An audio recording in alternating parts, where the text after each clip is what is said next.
Okay, to do this, you're going to need a few things open. So the first thing is you have to have the Foil Sim simulator, and you should be at a point where you're ready to do your extraction.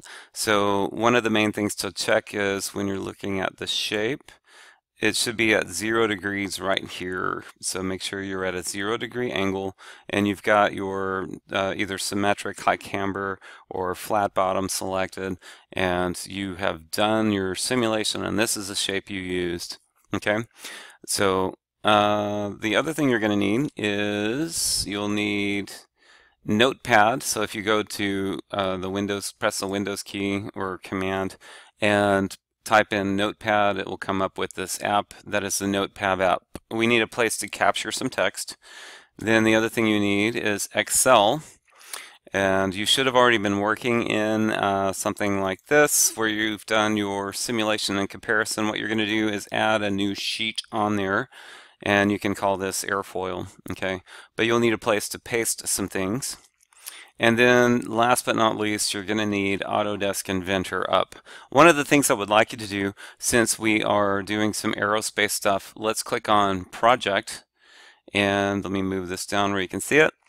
And we're going to make a new project. I hit the help instead of the new project, so let me go back and do that again. So we're going to hit the new button here, and it's going to be a single user project. Hit next. We're going to call this aerospace or aerospace projects or something like that. Okay, hit finish, and it's going to ask if you need to create this path. You're going to tell it yes, and you should look and you should have a new project called aerospace. Then you click done and make sure you're working in that. Okay, so that's enough on Inventor for the moment. So let's work on getting stuff put into Excel. So from here, you're going to have your airfoil defined, and we need to look at the geometry button. So we're going to click geometry, so we're on shape and then geometry, and you'll see that it has, if I click in here, it has a lot of stuff, lots of numbers here. So it has the upper surface and then a title and a lower surface. So what we're going to do is we're going to highlight some of this in here until it selects like this. The problem is as soon as you let go, you can't right click to copy. So we're going to do Control A on your Windows computer and then Control C. Has to be Control, not Command. Control A, which is select everything, and Control C, which is copy. Okay. Then we're going to go to your Notepad and we're going to do Control V. And really what we are interested in, everything above upper surface you can delete. We don't care about that.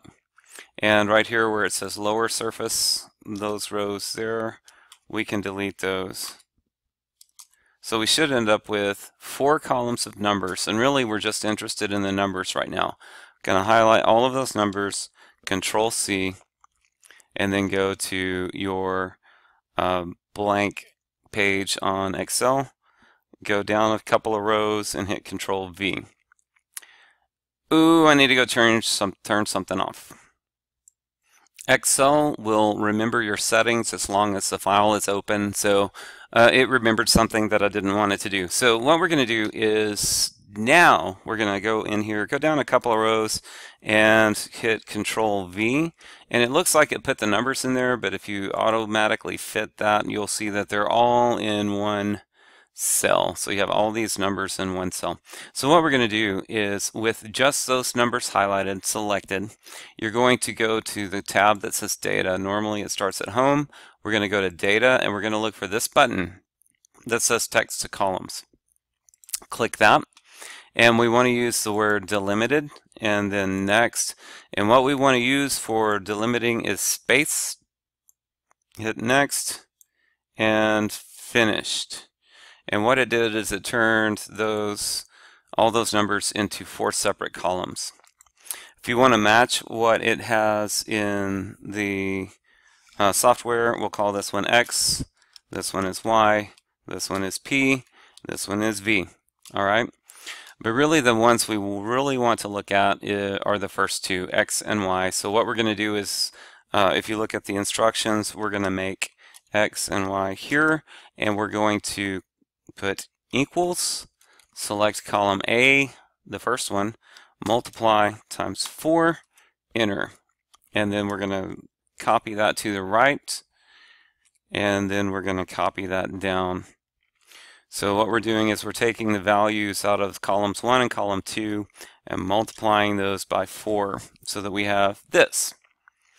All right, so this part is labeled X and Y, and these will be these should be in metric measurements, and we want to change those to we're going to convert them to inches. That's what we just did, and it's not a true conversion, just multiply it by 4. We're going to run with it.